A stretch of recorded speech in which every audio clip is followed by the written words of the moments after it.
Berlatar waktu pada abad ke-19 ketika sedang terjadi konflik bersenjata antara negeri Thailand dengan negara tetangganya, kisah berlangsung di sebuah desa di Thailand yang bernama Prakanong. Seorang putra pribumi yang bernama Mak menjadi salah satu dari sekian banyak pejuang yang membela negerinya tersebut. Di suatu ketika terjadi penyerangan gencar oleh pihak musuh di mana Mak terluka parah akibat penyerangan tersebut. Di sana Mak berjumpa dengan 4 orang tentara lainnya yang kemudian menjadi sahabatnya. Mereka adalah Ter, Ai, Puak, dan Sin. Memang agak aneh namanya anjing. Gini sih. Sementara pada saat yang sama Nak atau istrinya Mak yang tengah hamil besar harus berjuang seorang diri melawan sakitnya melahirkan bayi pertamanya. Sedangkan saat itu tak ada satupun tetangga yang menolongnya sehingga nasib Nak berakhir tragis. Setelah beberapa waktu di Prakanong sering terdengar suara Nak sedang memanggil-manggil kepulangan suaminya, bahkan suara nyanyian Ninda Bobonya untuk bayinya. Fenomena tersebut telah membuat seluruh warga di sana resah dan sangat ketakutan. Kemudian rumor beredar bahwa ternyata Nak telah meninggal bersama bayinya. Hingga sekarang arwahnya gentayangan. Singkat cerita, Mak beserta keempat rekannya tadi akhirnya berhasil selamat dari perang tersebut. Mak kemudian mengundang semua rekannya untuk datang ke rumahnya agar menginap di sana selama beberapa hari ke depan. Kebetulan di seberang sungai terdapat rumah neneknya Mak yang telah lama dibiarkan kosong setelah dia meninggal dunia. Raut bahagia terpancar dari wajah Mak setelah sekian lama berpisah, lalu kini bisa kembali bersama dengan anak istrinya. Kemudian Mak memperkenalkan rekan-rekannya tadi kepada Nak istrinya yang cantik jelita dan bayi mereka yang diberi nama Dang. Diceritakan esok harinya saat mereka bangun tidur langsung dikejutin dengan puluhan mayat tentara yang dipulangkan kepada keluarganya. Baru setelah itu Mak mengajak teman-temannya pergi ke pasar untuk berbelanja.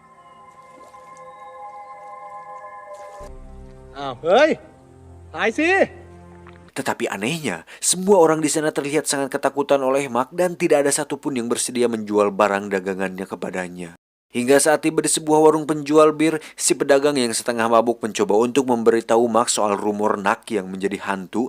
Namun seketika, anaknya datang menghalangi maksud ibunya dan meminta maaf. Keadaan tersebut benar-benar membuat Mak dan teman-temannya bengong karena sejatinya mereka belum tahu fakta yang sesungguhnya. Di sisi lain, Sin mulai berpikir jangan-jangan Nak ini sebenarnya adalah hantu, namun kecurigaannya tersebut langsung dibantahkan rekan-rekannya. Kemudian Sin disuruh mendatangi Mak di rumahnya untuk sekedar minum bir bersama. Sampai di beranda rumah, Sin merasa heran ketika hanya ada Nak yang ada di sana saja. Lalu saat Nak mengajaknya ke dalam, tiba-tiba sesuatu yang mengerikan keluar dari lubang celengan Nak. Dan ternyata kengerian itu hanyalah sebuah mimpi belaka. Tak cukup sampai situ, rupanya ketakutan Sin kembali berlanjut setelah merasa bahwa dia mengalami dejavu karena faktanya dia benar-benar dipaksa pergi menemui Mak di rumahnya. Saat menaiki tangga, Sin sangat ketakutan sebab dirasa hampir sama dengan kejadian yang dialami pada mimpinya tadi. Ditambah lagi ketika melihat kondisi rumah Mak yang nampak sangat usang dan sebuah ayunan bayi yang tiba-tiba bergerak sendiri.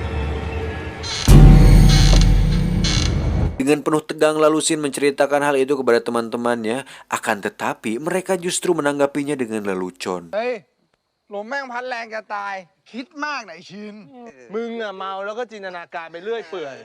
Hingga saat pada suatu hari Ter juga melihat keanehan yang sama di tempat yang sama pula. Namun sejauh ini Ter masih belum yakin bahwa Nak ini adalah hantu, terlebih setelah dia memandangi sesuatu di antara kedua kakinya dan tak terjadi apa-apa. Lalu setelah itu Ter menuju semak-semak di belakang rumah untuk kemudian nyaduk di sana. Dikala sedang asik-asiknya tiba-tiba menemukan mayat bercincin yang sama persis dengan cincin yang dikenakan Nak saat itu. Saking ketakutan sampai-sampai dia tak menghiraukan segerombolan lebah yang telah menyerang wajahnya. Ter berusaha menjelaskan apa yang dilihatnya tadi kepada rekan-rekannya, tetapi yang ada mereka malah aneh karena suara Ter yang ujug-ujug jadi vokal semua akibat formasi wajahnya yang petot. Hingga saat Ter menuliskannya di kertas, mereka mulai percaya bahwa yang dikatakan Sin semalam itu adalah benar adanya. Mereka sempat mau merahasiakan hal itu dari Mark, namun hal itu ternyata gagal. Hingga saat Mark mengetahui tulisan tersebut, seketika wajahnya layu seolah tak percaya dengan kemustahilan ini. Sementara itu Ter dan lainnya panik lantas pulang, bahkan si Puak langsung berkemas dan mengajak ketiga rekannya untuk segera meninggalkan tempat tersebut. Di sisi lain Ter merasa tak tega jika Mark ditinggalkan begitu saja, maka akhirnya mereka sepakat untuk tetap di sana dan berusaha meyakinkan Mark. กูทิ้งมันไม่ลงว่ะ Singkat cerita, Ter bersama Sin memberi Nikan kembali mendatangi rumah Mark untuk memberitahu dia tentang siapa Nak sebenarnya. Namun tanpa mereka ketahui bahwa siapapun yang berani mengungkap hal itu pasti akan jadi korban kemarahan si Nak. N ya, Nak. Yang pemeran utama itu Mark, yang istrinya itu namanya Nak pakai N, takut ke salah-salah. Beruntung Puak dan Ae segera datang mengingatkan mereka sekaligus memberitahukan tentang kematian si wanita penjual bir setelah dia mencoba memberitahu Mark waktu itu. Alhasil mereka semakin ketakutan dibuatnya. Alih-alih pergi dari sana, mereka justru dipaksa menyantap hidangan makan malam yang telah Nak sediakan sebelumnya. ทำไมไม่ชวนเพื่อนพี่ขึ้นมากินอะไรก่อนล่ะ Tanpa kecuali mereka pun mulai mencicipi menu tak lazim tersebut. Sementara itu Mark kemudian membawa anaknya Dang agar mereka mau menggendongnya juga.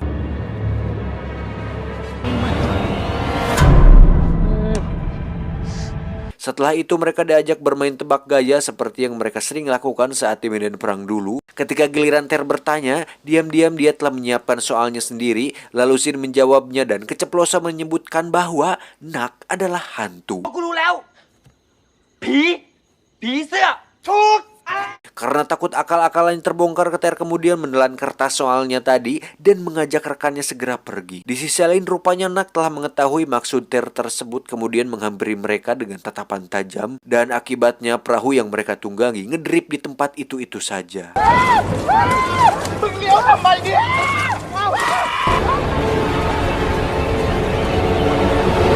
Sementara Mark yang tak terima istrinya disebut hantu lantas menyuruh mereka angkat kaki dari sana karena saking marahnya. Akan tetapi, Ter dan kawan-kawan ini rupanya sosok yang sangat menjunjung arti persahabatan sehingga mereka bertekad bulat untuk tetap menolong Mark meski sejauh ini Mark masih belum menerima kenyataan takdirnya. ที่พวกกูพยายามจะบอกมึงอ่ะก็เพราะว่าเห็นว่ามึงเป็นเพื่อนนะเว้ย Oh ya, untuk panggilan Nak ganti aja kali ya jadi Yuli biar gampang bedainnya. Oke, takut ketuker soalnya Nak sama Nak, Mak B sama itu beda N sama M doang. Biar kalian gak ketuker-tuker, oke? Singkat cerita, di suatu malam Mark mengajak Yuli pergi ke sebuah acara pameran di mana saat itu Yuli memakai topeng agar bisa berbaur dengan warga lainnya.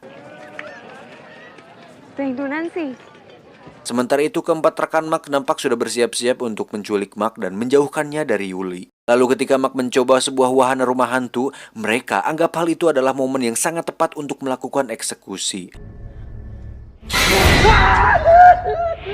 Dan benar saja Puak berhasil menangkap Mark dari belakang kemudian menyumbat mulutnya dengan kain. Namun sialnya pintu keluar tiba-tiba macet pas di saat Yuli mulai menyadari keadaan tersebut. ไอ้ชิงดูต้นทางแล้ว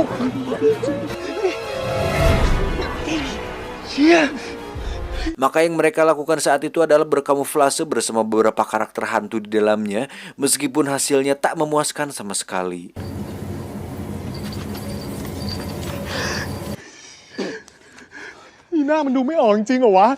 Singkat cerita, mereka berhasil membawa kabur Mark ke dalam suatu hutan, dan hingga saat ini rupanya dia masih menyangkal apa yang telah mereka tuduhkan terhadap istrinya tersebut.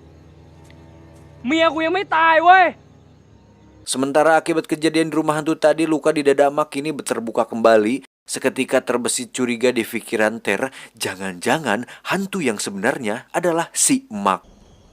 เรื่องที่มากมันมองลอดหวังขาแล้วมันไม่เห็นอะไรเลยอะ Apalagi ketika Ter melihat liontin kalung Mark yang sangat mirip dengan cincin mayat yang ditemukannya waktu itu, maka karena kecurigaan tersebut mereka melemparkan beras suci ke arah Mark dan spontan Mark menjerit kesakitan.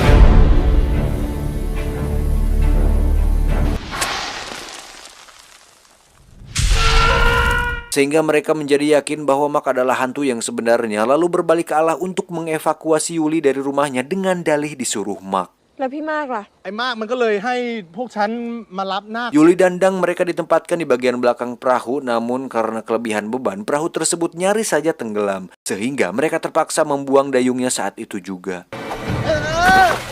เป็นไง เป็นไง มึงจะทิ้งไม่พายทำไม Di saat bersamaan muncullah Mark di tepi sungai kemudian berenang menghampiri perahu mereka. Namun tak disangka, Mark malah tenggelam hanyut padahal kalaupun dia hantu pasti tidak akan tenggelam. Dan faktanya jeritan Mark waktu itu tak sekonyong-konyong membuktikan bahwa dia adalah hantu, melainkan hanya karena lukanya saja. Alhasil saat itu beban perahu semakin berat, situasi pun kembali panik. Di tengah kepanikan tersebut, Ter mulai bertanya-tanya siapa hantu yang sebenarnya. Nah, pada saat itu terlihat sebuah cincin yang sama yang tiba-tiba jatuh dari saku Ae. Spontan tuduhan tersebut pun bergulir kepada si Ae, bahkan mereka langsung menendangnya keluar perahu. Di sisi lain mereka ternyata baru sadar bahwa dengan muatan seperti itu sangat mustahil menggayuh perahu jika hanya pakai telapak tangan saja. Dan di saat mereka mulai frustasi dengan keadaan tersebut, tiba-tiba Yuli menyodorkan dayung yang padahal sebelumnya sudah hanyut ke hilir. Sesaat Ter ternyata kaget, lantas dia mencoba melihat ke arah Yuli di antara kedua kakinya sendiri. Dan kali ini terbukti bahwa hantunya adalah si Yuli.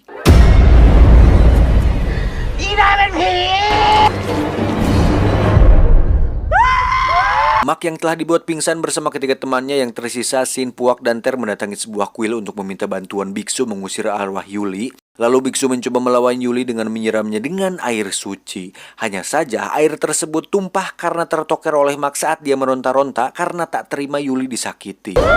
Yom ta, au namon ma deh. Setelah senjata pertama gagal, terpaksa sang biksu harus mengeluarkan senjata pamungkasnya yaitu beras suci. Akan tetapi, Shin si pemegang beras tersebut malah sedang asik memberi makan burung-burung kuil dengan berasnya. Tolol. Alhasil misi penyelamatan oleh biksu gagal total akibat kecerobohan mereka sendiri. Bahkan sang bisu pun sampai merasa soak dan kabur lewat jendela. Malala.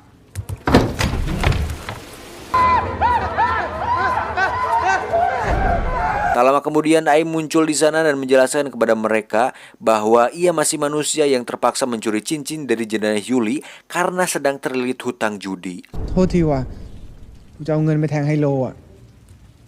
Setelah percaya, mereka berlima kemudian menghadapi kemarahan Yuli. Mereka berdebat keras dan mengusir Yuli untuk meninggalkan Mark karena mereka telah berbeda dunia.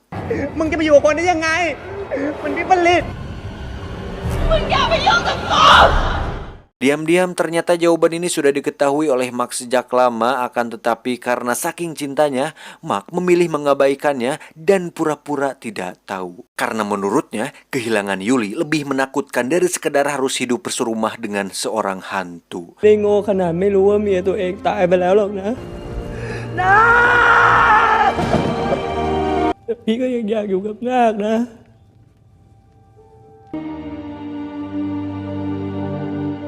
นาครักพี่เปล่า รักสิ Tamat ending yang sangat menghantukan.